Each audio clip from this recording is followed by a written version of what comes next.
We think of volcanoes as mountains of solid rock.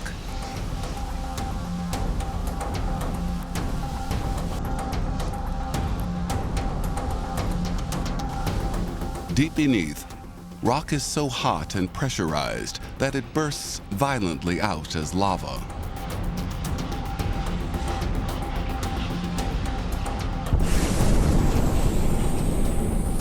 But not all volcanoes work this way. There are volcanoes on other worlds that don't use molten rock at all. Right at the frontiers of the Sun's planetary system, Triton orbits the ice giant Neptune. 2.5 billion miles from the Sun, the temperature is a frigid 390 degrees below zero. When NASA's Voyager probe flew past, it revealed a world covered mostly with frozen nitrogen ice. But the probe found something else. When Voyager flew by, it saw these black smudges, and all of the smudges were going in one direction, almost as if there was a wind blowing dark material, dust, in one direction. Signs of activity on a world so cold it freezes nitrogen. Volcanoes at almost 400 degrees below zero.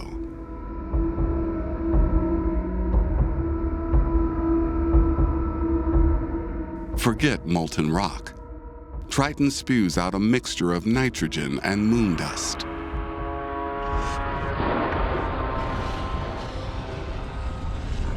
And the geyser not only has liquid nitrogen, which is in a fluid form, but also sort of dusty stuff that's lighter, that can even go farther in the weak winds. So you have this wonderful sort of double plume of an icy area and then a darker, smudgy area, basically made of dust, like moon dust. Triton's surface is nitrogen ice. Underneath, there are lakes of liquid nitrogen. How? Scientists believe it's because nitrogen ice lets light in, but doesn't let heat out. There's almost a bit of a greenhouse effect going on Triton, that there's a layer of nitrogen ice that's transparent. And just like a greenhouse here on Earth, when you have glass, light can pass through it, but then the heat is trapped by the glass. The sun shines through the surface and warms the nitrogen beneath.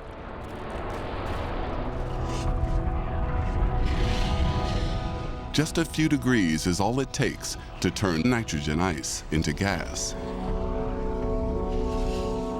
A temperature gradient, a change in that temperature, that's what's important.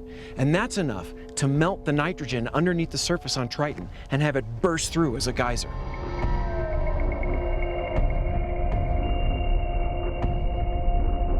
This is a cryovolcano, so cold that the material it erupts would freeze water as hard as rock.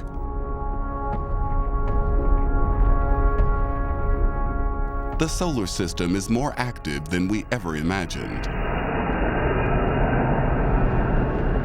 We have found weird eruptions on many planets and moons.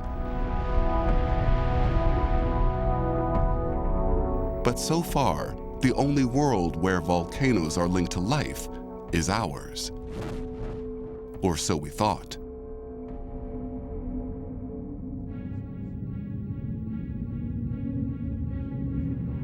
This is Europa. It orbits Jupiter nearly 500 million miles from the Sun, a frozen 2,000-mile-wide rock-hard ball of ice. From a distance, its surface looks smooth.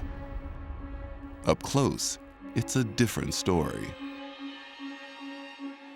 Jupiter's enormous gravity gives Europa a pounding, just like its neighbor Io. The surface heaves and flexes, creating ridges and deep crevices. When we first got close-up images of Jupiter's moon Europa, they looked a little familiar. And it turns out it looks like ice floes that you see when you fly over the Arctic. And it turns out it's the same thing. Europa has a several-mile thick shell of ice on its surface. And beneath that is a global liquid ocean. Magnetic readings suggest Europa has an ocean that's a staggering 60 miles deep.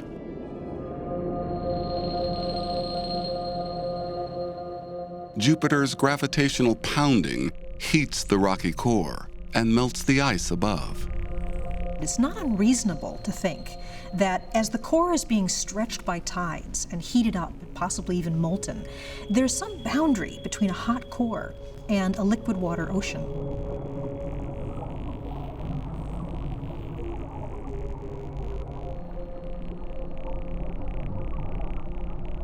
On Earth, underwater eruptions are surrounded by life. The same could happen on Europa.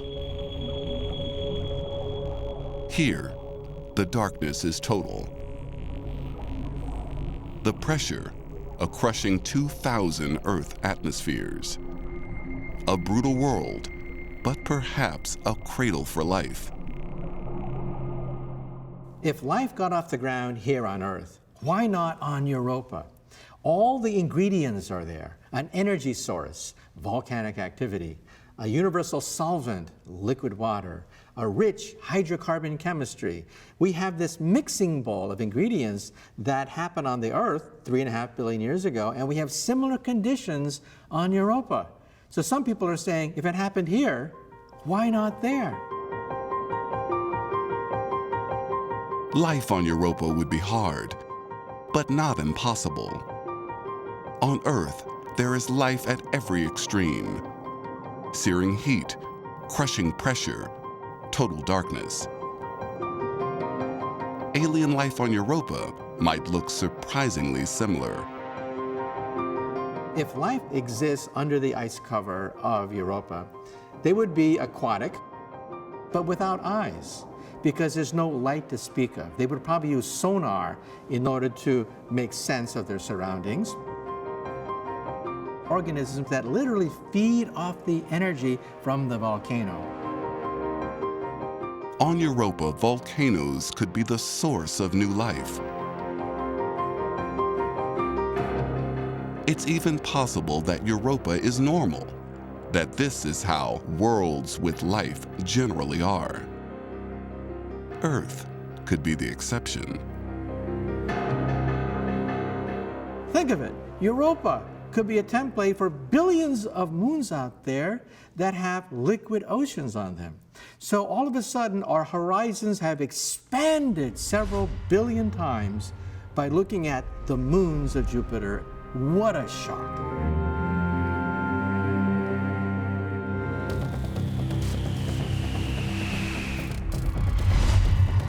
Our solar system alone has over 170 moons.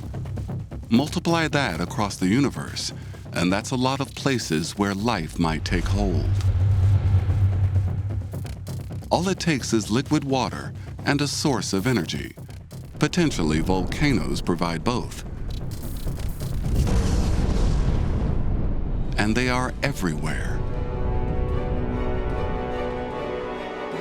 This is Saturn, twice as far from the Sun as Jupiter. Yet it too has volcanic moons. And just like Jupiter's Europa, these moons could harbor life.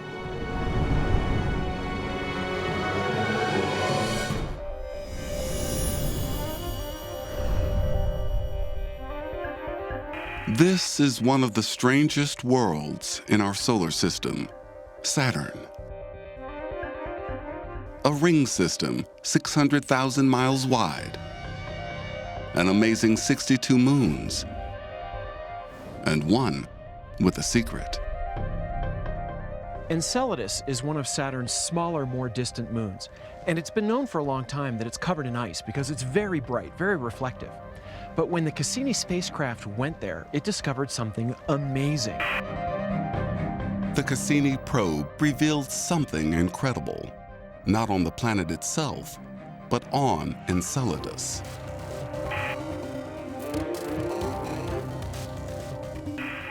Backlit by the sun, a gigantic plume bursts out into space, a sure sign of volcanic activity.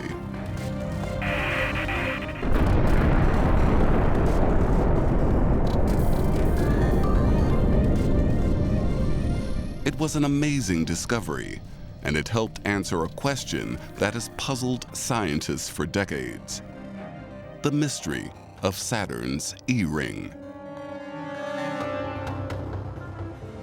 Saturn's outermost ring is vast, almost 200,000 miles across, and it shouldn't exist. The ice particles that make up most of the ring are too far from Saturn to stay in orbit. They constantly drift away into space. Something replenishes the ring: the ice volcanoes of Enceladus. Those plumes that are ejected from Enceladus' south pole, it turns out that those are going into space, and they're not just going away. They're feeding a ring around Saturn, the E-ring. So this little moon is giving something back to its parent planet.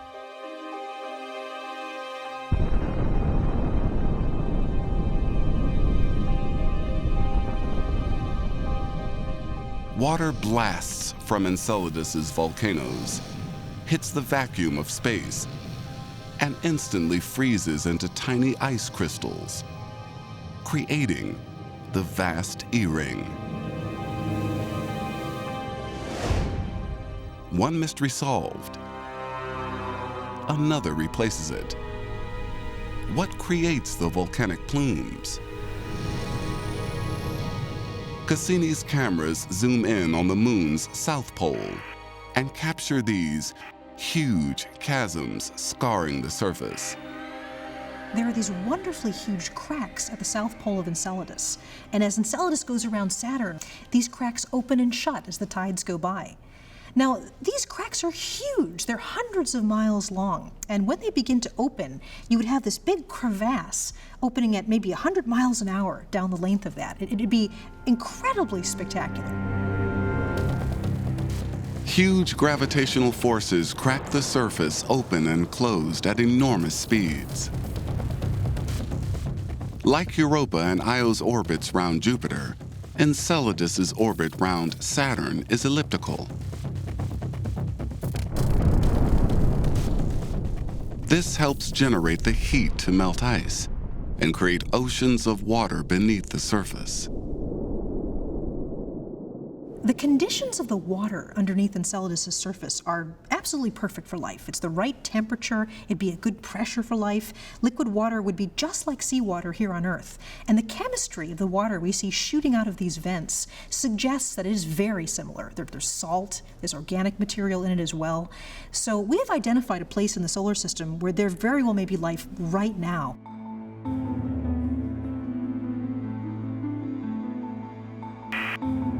Cassini has detected complex carbon molecules in the ice plumes. Combined with liquid water, these suggest that just maybe life could survive deep within this enigmatic moon.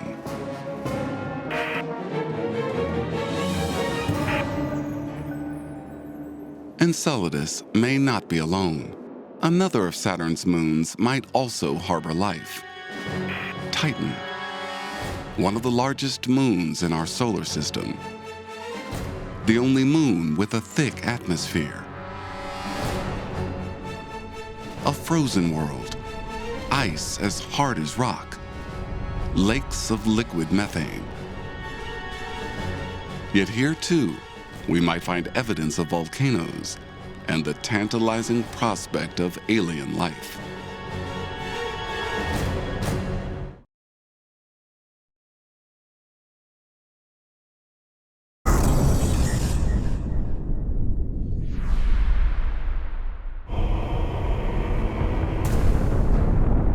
A raging inferno on the surface of Io.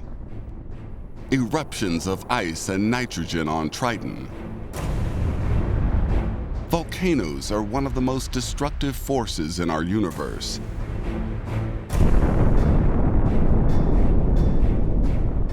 But out of annihilation comes the possibility of life. Even here, on Saturn's mysterious moon, Titan. It's 3,000 miles across, larger than the planet Mercury. It's the only moon in our solar system with a thick atmosphere.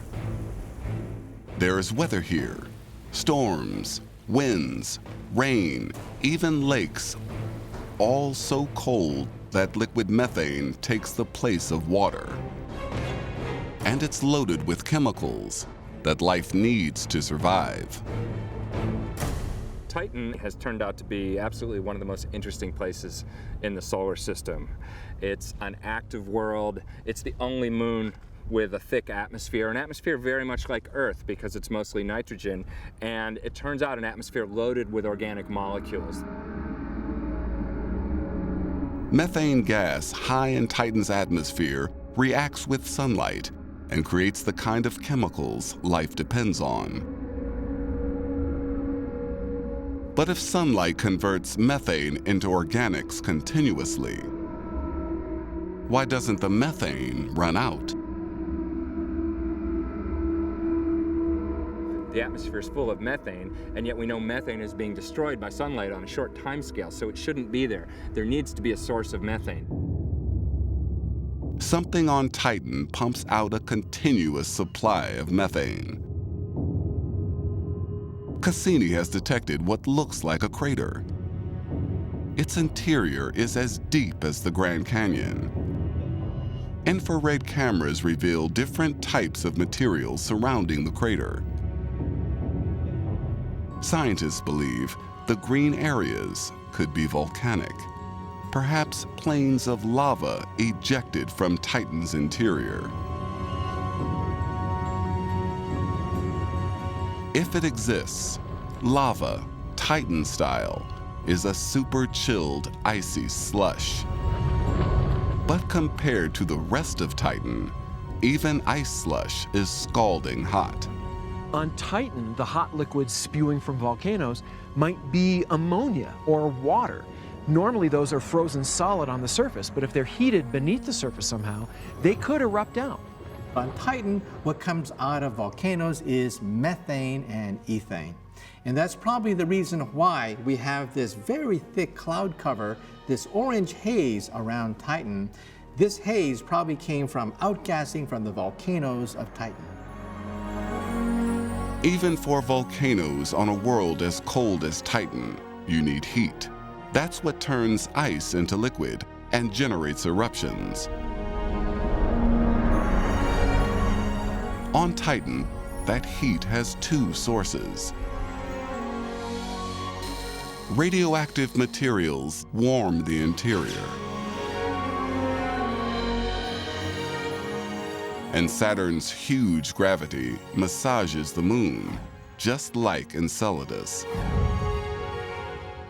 These two forces generate enough heat to turn ice into water and liquid methane to gas. We think of volcanoes as being hot and ice is cold, and yet if you're out on Titan, where you're 1 billion miles from the sun and it's quite cold, then those flows of just barely above freezing water, ammonia, ice, they might be the hottest things around. So hot is a relative term depending on where in the solar system you are. Could volcanoes on Titan give life a chance to survive here? Life as we know it needs an atmosphere, a solid surface, liquid water, and the heat to drive chemical reactions. On Titan, volcanoes could provide them all. If you have a volcano on Titan, you'll have heat added to that, and all of a sudden you'll have liquid water surrounded by organic material. I mean, literally anything you need for the start of life. If life does exist on Titan, it would be truly alien. It would breathe hydrogen in place of oxygen, perhaps swimming through lakes of liquid methane at 300 degrees below zero. Perhaps there are oceans of ethane. Perhaps there are tide pools, and perhaps volcanic activity and hydrothermal activity. Perhaps there are hot springs. Perhaps volcanic heat could generate enough to get life off the ground in Titan. That's a speculation, but it can't be ruled out. But we may not need to travel this far to find signs of life. We may find it on a volcanic world much closer to home.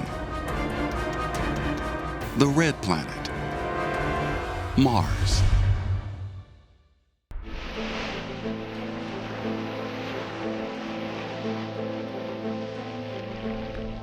Volcanoes are everywhere, across the solar system. Worlds like Io, Titan, and Triton are complex, dynamic, and violent. Once, we thought that Earth was the only planet with volcanoes and with life. Now we find volcanoes everywhere, but we have yet to find alien life.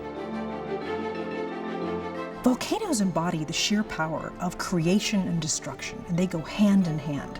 It is literally true that if there weren't volcanoes here, we would not be here either. In the cauldrons of volcanoes is the origin of life. Volcanoes create new landscapes, seed the atmosphere with complex chemicals, replace the old with the new. If volcanoes are bound up with the processes of life, then where is the life on other worlds?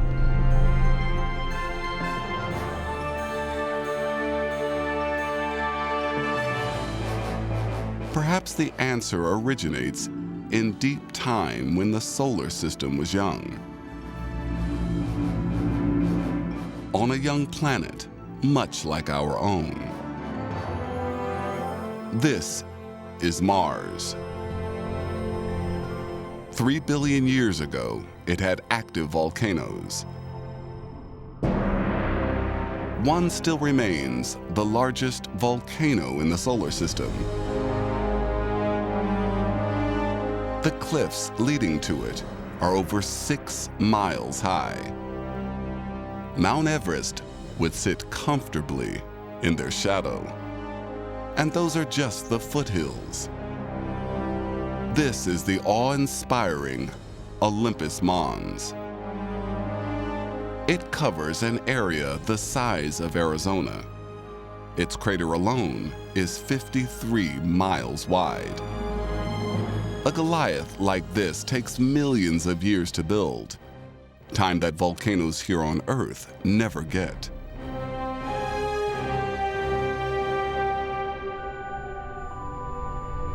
On Earth, the crust is always moving.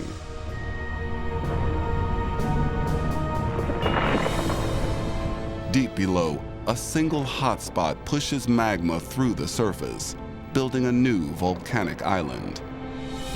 But while the hotspot stays still, the surface is moving.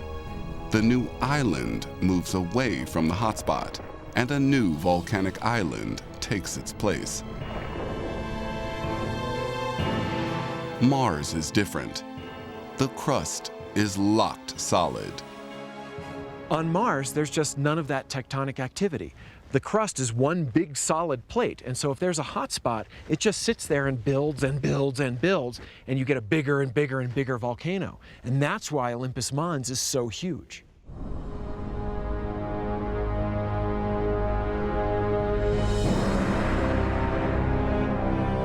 Olympus Mons today is a frozen relic of a distant, warmer past.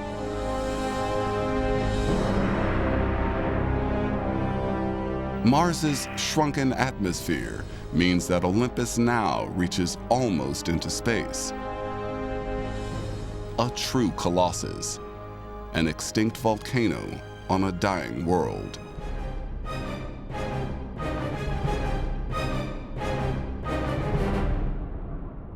But Mars's ancient volcanic terrain could, one day, harbor life again. The evidence is right here on Earth. On Hawaii, volcanoes have created mysterious tunnels called lava tubes. Channels left behind when torrents of molten rock surge into the sea.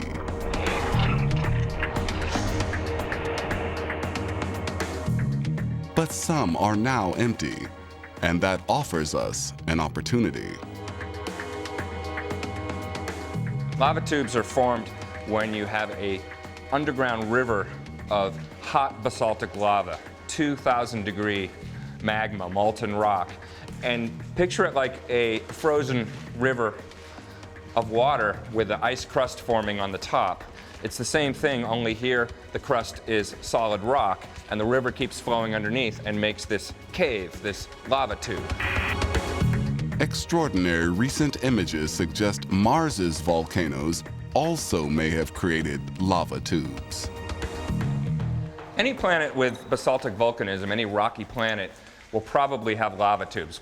And now we found a couple of them on Mars, in places where there are skylights, places where the roof has collapsed and you can see from orbit right into those lava tubes. If some tubes have collapsed, perhaps many others are still intact. The ancient relics of Mars's volcanic past. Now, after lying dormant for perhaps millions of years, these lava tubes could bring life back to the red planet. That life will be us. One of the challenges of living on Mars for future humans will be the radiation environment, and in particular when there are solar storms, the cosmic rays coming in can be deadly, and having a storm shelter under some large mass of rock is really the best way to protect yourself from cosmic rays. The tubes and caves of Mars's extinct volcanoes might one day make a perfect home, holding in air, shielding us from deadly radiation. A long-dead volcano could help fill a world with new life.